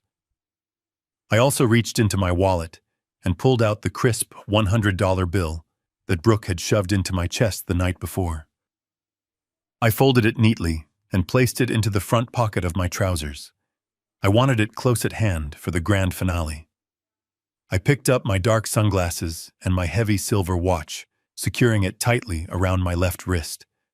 I took one final deep breath, filling my lungs with the cool, air-conditioned breeze of the room. I was entirely ready for war. I walked out of the apartment building and stepped into the bright afternoon sun. A massive black luxury sport utility vehicle was idling quietly at the curb. Martin was sitting in the driver's seat, wearing a sharp navy suit of his own. He looked like a federal agent preparing for a massive dawn raid. I opened the heavy passenger door and climbed inside the spacious leather cabin. The doors locked with a solid and reassuring click. Martin put the vehicle into drive, and we pulled smoothly away from the curb, merging into the steady flow of weekend traffic. We did not speak. There was absolutely no need for words anymore. The plan was set in stone, and the evidence was entirely bulletproof. We drove out of the dense city center and headed toward the rolling hills of the western suburbs, where the $200,000 estate was located. I watched the expensive neighborhoods roll past my tinted window. Derek and Brooke were probably taking their pre-wedding photographs right now. They were smiling for the cameras, wearing their expensive clothes, completely unaware that the financial ground beneath their feet had already opened up to swallow them whole. They thought today was the beautiful beginning of their wealthy new lives. I closed my eyes and leaned back against the headrest, listening to the quiet hum of the powerful engine. It was not a beginning. It was the absolute end. I thought about the vows they were preparing to recite to one another. They were going to stand in front of a priest and promise to love and cherish each other forever. But their entire relationship was a carefully constructed lie built on a foundation of stolen money and profound betrayal. Chad would be standing somewhere in the crowd, trying to maintain his composure while his phone vibrated with threatening messages from a violent syndicate. Brooke would be holding my son's hands, smiling brightly for the photographer, while secretly counting down the hours until she could abandon him entirely. And Derek would be standing there completely oblivious, believing he had successfully outsmarted his father and secured his golden future. He traded his own flesh and blood for an illusion of wealth and status. I slowly opened my eyes and looked out at the passing trees. The sun was shining brightly, casting long, dramatic shadows across the winding asphalt road. We were rapidly getting closer to the venue now. I reached down and smoothed out the crisp fabric of my charcoal trousers. The final trap was now perfectly set. The heavy black sports utility vehicle crunched softly against the pristine white gravel of the venue parking area. Martin guided the car into a space near the main entrance, purposely blocking a caterer's van to ensure an immediate exit path. I looked through the tinted glass at the sprawling estate. There were massive floral archways composed of thousands of imported white roses spanning across the perfectly manicured green lawns. A gigantic, pristine white tent was erected in the distance for the reception, with crystal chandeliers hanging from the canvas ceiling. 300 guests were seated in perfect rows of velvet chairs, facing a raised wooden platform overlooking a serene private lake. It was a breathtaking display of absolute financial excess, and every single petal had been financed by the complete destruction of my family. I placed my hand on the door handle. Martin looked at me. "Give them hell, Victor," he said quietly. I pushed the heavy door open and stepped out into the warm afternoon. I walked slowly toward the back of the seating area, keeping my footsteps measured. The ceremony was already in its final stages. A soft, elegant melody was being played by a live string quartet seated to the left of the altar. The guests were entirely captivated, staring forward at the beautiful couple. I stopped at the very end of the long white runner that served as the center aisle. From this vantage point, I had a perfect view of the entire fraudulent spectacle. There was my son Derek, standing tall in his expensive tuxedo. He held Brooke's hands tenderly, entirely convinced that he was the king of his newly stolen world. Brooke stood opposite him, looking radiant in a custom designer gown. Her smile was incredibly bright, but I knew it was hollow. I scanned the crowd and easily spotted Chad sitting in the third row.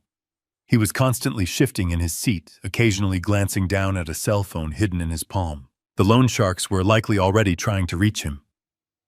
The priest spoke about trust and honesty. The sheer hypocrisy made my chest tight. I could not let him finish that sentence.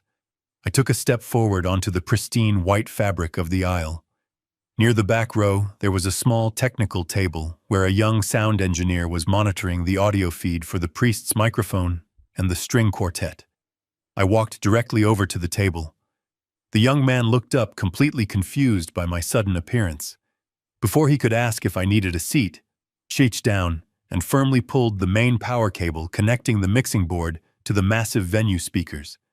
A loud popping sound echoed across the entire estate, followed instantly by absolute dead silence. The string quartet stopped playing in sheer shock. The priest's voice was completely cut off, leaving him mouthing words into a dead microphone. 300 heads turned simultaneously to look toward the back of the lawn. A collective gasp rippled through the crowd of wealthy guests. I stepped back into the exact center of the white runner. I stood perfectly straight, my tailored charcoal suit cutting a sharp contrast. I began to walk down the aisle, keeping my eyes locked dead ahead on the altar. At the front of the platform, Derek peered past the rows of guests, trying to see what had caused the disruption. When his eyes finally found me, his entire physical demeanor collapsed. The confident, proud groom completely vanished. The blood drained entirely from his face, leaving him looking like a terrified child. He dropped Brooke's hands, taking a stumbling step backward. He was staring at a ghost, a man he thought he had successfully buried the night before. But the shock only lasted for a few seconds, before it was replaced by pure, frantic fury. His face flushed a deep, angry red. He turned toward the perimeter of the lawn and began gesturing wildly to a pair of burly private security guards hired to keep the event exclusive. "Get him out of here!" Derek shouted, his voice cracking with panic. "Remove him right now!" Brooke spun around, her heavy dress twisting violently. The perfect fake smile was instantly replaced by a mask of absolute hatred. She leaned forward, gripping her bridal bouquet tightly. "What are you doing here, you crazy old man?" she screamed. "Someone get this broke, pathetic loser out of my wedding right now." The two security guards began to jog down the side aisles to intercept me. Murmurs of confusion and alarm spread rapidly through the seated guests. People were whispering, asking each other who I was and why I was ruining the day. Chad stood up in the third row, his face a mixture of confusion and dread. I ignored all of them. I ignored the guards closing in. I ignored my sons, frantic shouting. I ignored the bride screaming insults at me from the altar. I kept walking, stepping firmly onto the first wooden stair of the raised platform. The priest instinctively took a step back, holding his hands up in a defensive gesture. The wedding singer, a young woman in a modest black dress, was standing frozen near her microphone stand on the right side of the stage. I walked directly past Derek, who was now frozen in absolute terror, and stepped right up to the singer. "Excuse me," I said softly, reaching out my hand. She was so shocked by my calm, authoritative presence that she simply let go of the microphone and stepped away. I gripped the heavy metal handle of the microphone. I turned around to face my son, my future daughter-in-law, and their 300 horrified guests. The security guards reached the bottom of the stairs, but stopped completely unsure of whether to tackle an elderly man in a custom suit. I looked directly at Derek, who was shaking with rage. I brought the microphone up to my mouth. I did not shout. I did not raise my voice in anger. I held the microphone close to my mouth and spoke with a voice so profoundly calm that it sent a visible shiver through the front rows of the audience. "Derek," I said, allowing the massive speakers to carry my words across the quiet lake. "You told me yesterday that I was a confused old man. You told me to go find a cheap motel and wait for a nursing home. You said you were taking control of my assets to protect my future." I watched him swallow hard, his throat bobbing nervously above his tight bow tie. Brooke stepped slightly behind him, using him as a physical shield. Her eyes were darting toward the security guards, silently begging them to intervene. But the guards simply stood at the bottom of the wooden stairs, entirely captivated by the bizarre drama unfolding before them. I reached into the inner breast pocket of my suit jacket. For a brief second, several people in the crowd gasped, perhaps thinking I was reaching for a weapon. But I simply pulled out my smartphone. I brought it up to eye level and unlocked the screen. "I am not here to make a scene." I continued, my voice echoing off the white canvas of the reception tent. "I am simply here to deliver my wedding gift." I noticed a thick black auxiliary audio cable resting on the technical table beside the singer's stand. It was the input line used to play the instrumental backing tracks. I walked over and picked up the metal connector. I plugged it directly into the bottom of my phone. A low static hum vibrated through the massive speaker system, indicating a live connection. The entire venue fell into a state of absolute suspended animation. Not a single person moved. The gentle rustling of the wind through the imported white roses was the only natural sound left in the world. I opened my encrypted file manager and selected the audio track I had downloaded in Martin's office just hours ago. It was the pristine high-definition audio recording from my living room camera. I looked directly at Brooke. Her face was completely drained of color. She realized what was happening, but she was entirely paralyzed by the sheer terror of the moment. I pressed the play button on my screen. For 2 seconds, there was nothing but the sound of digital silence. Then a voice boomed across the $200,000 estate. It was Brooke's voice, perfectly clear and undeniably authentic.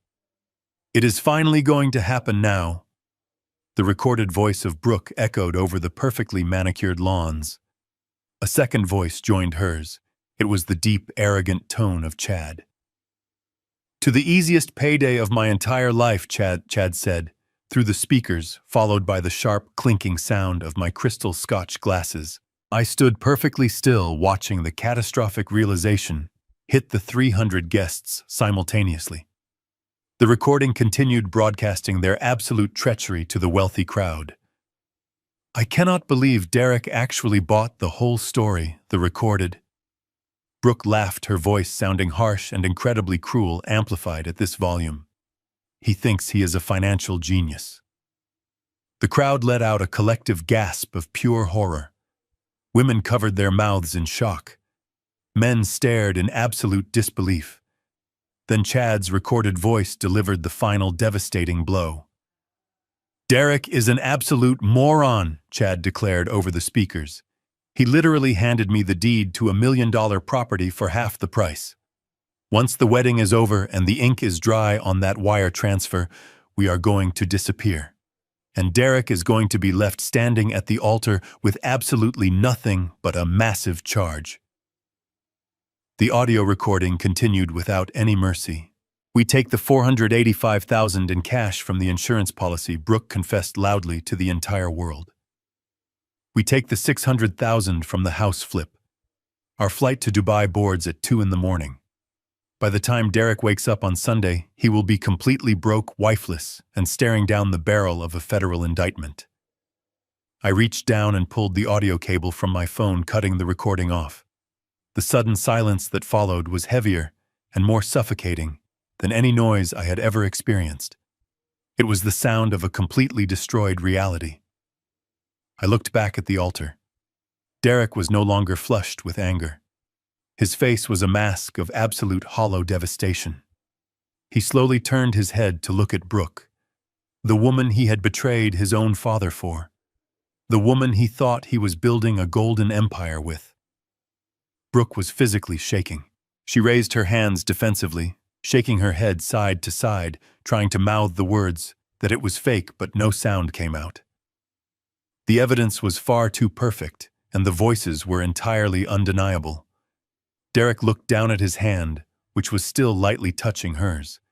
He pulled his hand away violently, as if her skin was suddenly made of burning acid. He stumbled backward, almost tripping over the train of her expensive designer dress. He clutched his chest, his breathing rapid and shallow.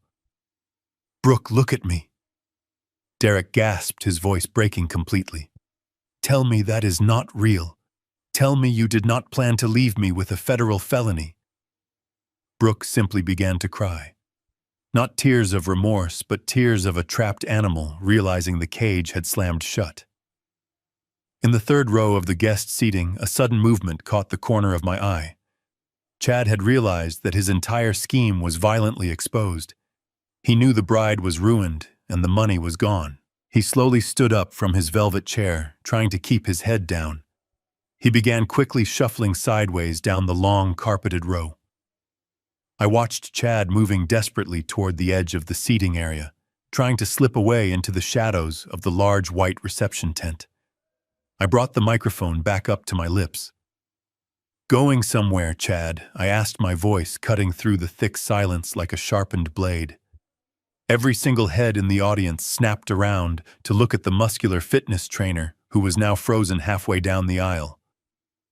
"You might want to stay exactly where you are," I advised him. "The exits are no longer a viable option for you." I turned my attention back to my son. Derek was staring at the ground, his chest heaving as he struggled to process the monumental collapse of his entire reality. He looked up at me, his eyes begging for some sort of reprieve, begging for this to be a terrible nightmare, but there was no mercy left in my heart for the boy who had tried to erase me. "You thought you were incredibly clever, Derek." I said, my words rolling across the quiet lake behind him. "You thought you could just declare me incompetent and liquidate my entire life to pay for this ridiculous charade. You went into my home office and you found the deed to my house.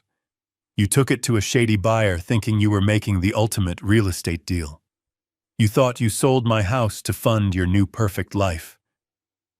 I took a slow, deliberate step closer to him. The security guards had completely backed away, realizing they were witnessing a family execution rather than a physical threat. "Let me educate you on how real wealth is actually protected, Derek. The deed you stole was nothing but a high-quality replica. It was a dummy document I kept in my desk for exactly this kind of foreseeable betrayal. 5 years ago, I transferred all of my major assets, including the actual legal title to that property, into an irrevocable blind trust. I do not legally own that house anymore, and neither do you. You forged my signature on a temporary power of attorney that had been expired for 8 months to sell a property that you had absolutely zero legal claim to. You did not sell $1 million estate to a private buyer. You committed massive document forgery and sold a worthless piece of paper to a shell company."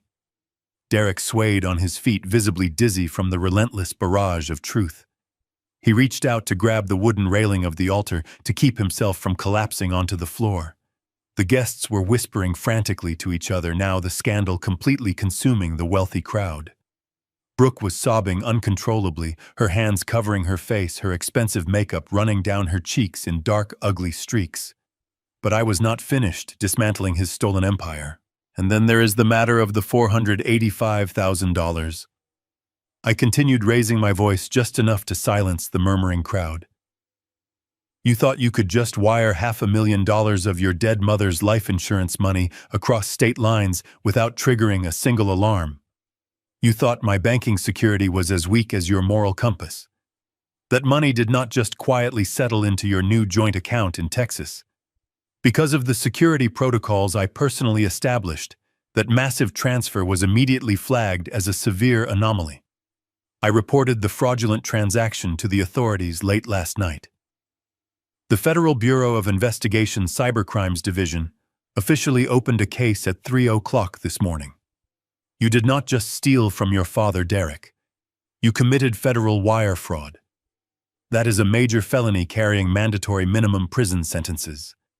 The federal authorities have completely frozen the destination accounts. You cannot access a single penny of that money. You are completely broke. You have no house. You have no wife because she was planning to abandon you at the airport tonight. And you are going to federal prison. At that exact moment, a sharp, piercing sound sliced through the heavy tension of the outdoor venue. It was a cell phone ringing violently. It was not coming from the altar. It was coming from the third row. Chad desperately grabbed at his jacket pocket, his hands shaking uncontrollably as he pulled out his vibrating phone. The screen was glowing brightly in the dimming afternoon light. He stared at the caller identification, and his face drained of whatever color it had left. The phone continued to ring, echoing loudly across the silent estate. "Go ahead and answer it, Chad," I suggested, pointing directly at him. "Tell the people from Silver State Financial Services why their $600,000 is currently trapped in a frozen federal holding account. Tell the violent loan sharks you borrowed that money from that the house you bought is a fake and you have absolutely no way to pay them back." Chad's phone kept ringing, a relentless mechanical scream that signaled his absolute doom. He looked around wildly, realizing the devastating truth. The money was gone. The house was an illusion. The federal government was watching the accounts, and the cartel was calling to collect their debt. He dropped the phone onto the grass as if it were burning his hand. The ringing finally stopped, but the silence that followed was far more terrifying. The trap had closed perfectly around all three of them, leaving absolutely no avenue for escape. The 300 guests remained completely paralyzed by the sheer magnitude of the destruction unfolding before them. Nobody dared to speak. Nobody dared to move. Derek slowly sank to his knees right there on the wooden platform. He buried his face in his trembling hands and finally began to weep. It was the pathetic sound of a broken man who realized he had traded his loyal family for an absolute nightmare of lies and guaranteed prison time. My judgment was complete. The profound silence that had completely blanketed the outdoor estate was suddenly shattered. It started as a faint, high-pitched wail echoing from the winding canyon roads leading up to the property. Within seconds, the sound multiplied and grew deafeningly loud. The distinct, aggressive scream of multiple police sirens tore through the warm afternoon air. The 300 guests, who had been frozen in shock, suddenly began to panic, but the authorities did not politely park at the front gates. 3 massive, unmarked black sports utility vehicles suddenly crashed through the decorative wooden fencing at the edge of the property. They did not slow down to preserve the expensive landscaping. The heavy tires tore deep, ugly trenches into the perfectly manicured green lawn, sending chunks of mud and crushed white rose petals flying into the air. The vehicles swerved aggressively around the seating area and skidded to a violent halt directly in front of the raised wooden altar. The doors of the vehicles flew open simultaneously. A dozen federal agents wearing dark tactical vests with the letters FBI printed in bold yellow across their chests poured out onto the grass. This was a coordinated federal raid. The lead agent, a tall, broad-shouldered man with a stern face, pointed directly at the altar. "Nobody moves," he shouted, his voice easily carrying over the lingering wails of the sirens. "Secure the perimeter and identify the primary targets." Two agents sprinted up the wooden stairs of the platform. Derek was still kneeling on the floor, his face buried in his hands. He did not even attempt to run or fight back. He was completely broken. An agent grabbed him roughly by the shoulder, pulling him up to his feet. "Derek Gallagher, you are under arrest for suspicion of federal wire fraud, aggravated identity theft, and conspiracy to commit financial fraud," the agent recited while forcefully spinning my son around. Derek offered zero resistance as the cold steel handcuffs were clamped tightly over his expensive tuxedo cuffs. He looked at me one last time, but I offered him absolutely no comfort. I stared back at him with the cold, detached gaze of a man who was simply watching a criminal being processed. His shoulders slumped forward in utter defeat. Down in the grass near the third row, Chad was having a very different reaction. When the agents approached him, his fight-or-flight instinct kicked in.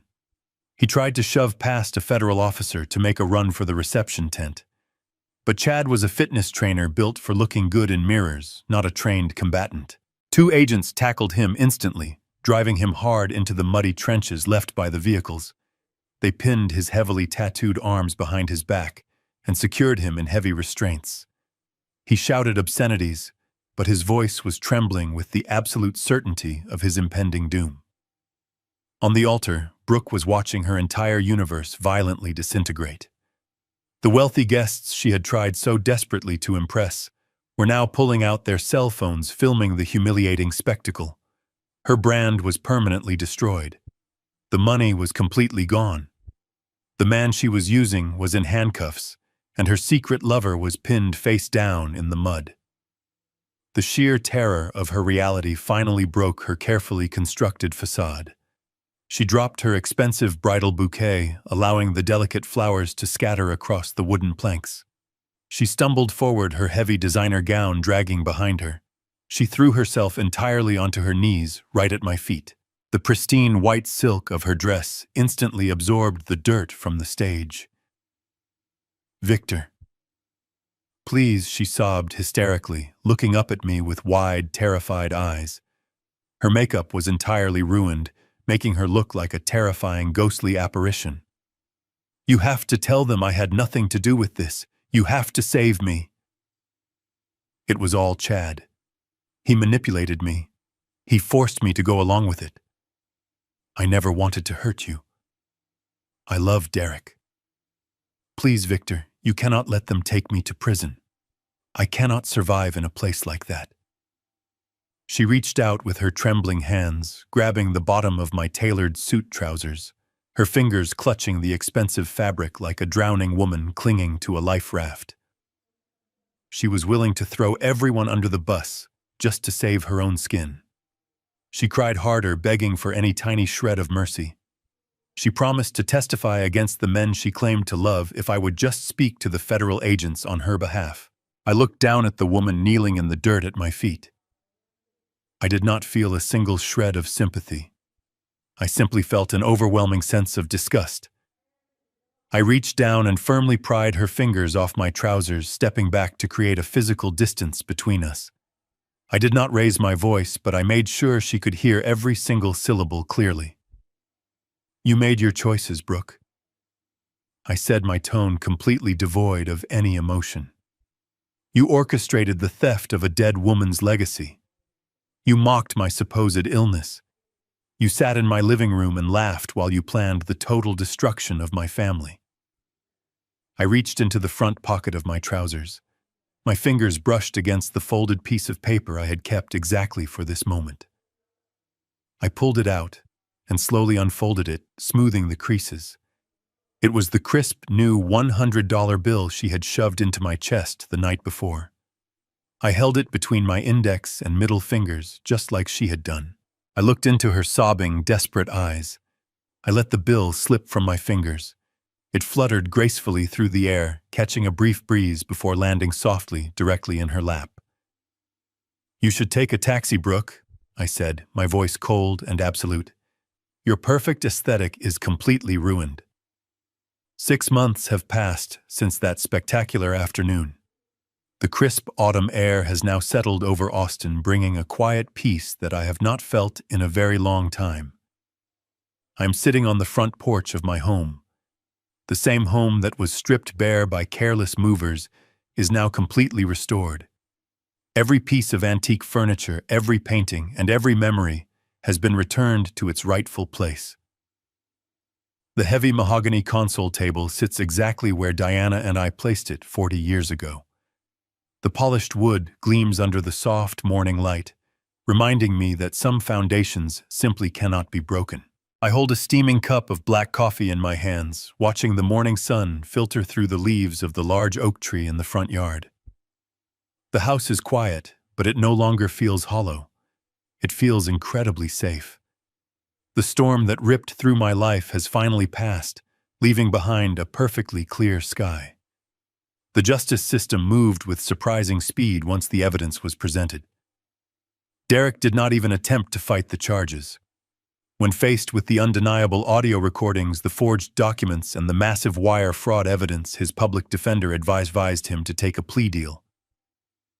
My son, the boy who thought he was a financial genius, is currently serving a 5-year sentence in a federal correctional facility. He writes me letters occasionally. The envelopes arrive stamped with the strict seal of the federal prison system. I read them carefully, but I do not reply. The letters are full of desperate apologies, but they read more like the regrets of a man who is incredibly sorry. He got caught rather than a man who is truly sorry for what he did. He constantly complains about the harsh reality of his concrete cell and the complete loss of his luxurious lifestyle. Perhaps in 5 long years, he will finally learn the absolute value of an honest dollar. Brooke did not fare much better. She tried desperately to spin a false narrative of victimhood, claiming she was entirely brainwashed by the terrible men in her life. The federal prosecutors did not believe a single word of her tearful performance. She is currently under an intense federal investigation for criminal conspiracy, and her precious social media aesthetic is completely obliterated. The wealthy friends she tried so hard to impress completely abandoned her the exact moment the handcuffs came out. Nobody wanted to be associated with a high-profile federal fraud case. She now lives in a tiny, cramped apartment working a grueling minimum-wage retail job just to pay her constantly mounting legal fees. Every day is a bitter reminder of the incredible wealth she threw away out of sheer endless greed. As for Chad, his fate was decided entirely outside the traditional courtroom. When the federal government seized the fraudulent holding account, the $600,000 he borrowed from Silver State Financial Services was permanently confiscated as illegal proceeds of a severe financial crime. The incredibly violent loan sharks did not care about federal holds or official court orders. They only cared that their massive investment was completely gone. Chad practically vanished into thin air exactly 3 days after the disastrous wedding ceremony.